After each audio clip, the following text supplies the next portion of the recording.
എടക്കൊച്ചിയിൽ നിന്ന് 5.5 കിലോ കഞ്ചാവുമായി യുവാവ് പിടിയിൽ. കൂട്ടുപ്രതികൾക്കായുള്ള അന്വേഷണം ഊർജിതമാക്കി പോലീസ്.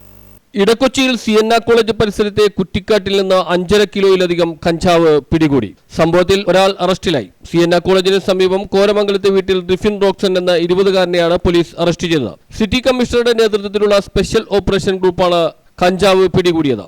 5 കിലോ 700 ഗ്രാം കഞ്ചാവാണ് ഇവരിൽ നിന്ന് കണ്ടെടുത്തത്. വലിയ 2 പാക്കറ്റുകളിൽ സൂക്ഷിച്ചിരുന്ന കഞ്ചാവ് ചെറിയ പൊതികളിലാക്കുന്നതിനിടെയാണ് പിടികൂടിയത്. കഞ്ചാവുമായി 4 പേർ ഉണ്ടായിരുന്നെങ്കിലും 3 പേർ ഓടി രക്ഷപ്പെട്ടു. ഇവർക്കായി സമീപത്തെ CCTV കേന്ദ്രീകരിച്ച് അന്വേഷണം ഊർജിതമാക്കിയതായി പോലീസ് പറഞ്ഞു. City police commissioner Putta Vimaladitya, deputy commissioner Aswathy Jiji, Vattancherry assistant commissioner Umesh Goyal എന്നിവരുടെ നേതൃത്വത്തിൽ പള്ളുരുത്തി SHO രതീഷ് ഗോപാൽ, SI-മാരായ Ajmal Hussain, Santhosh Kumar, Sivankutty, ASI Paul Joseph, CPO-മാരായ Vipin KS, Aneesh CK, Umesh Udayan, Aneesh KT, squad അംഗങ്ങളായ ബേബിലാൽ, എഡ്വിൻ റോസ് എന്നിവരടങ്ങിയ സംഘമാണ് പ്രതിയെ പിടികൂടിയത്. News bureau, Palluruthy.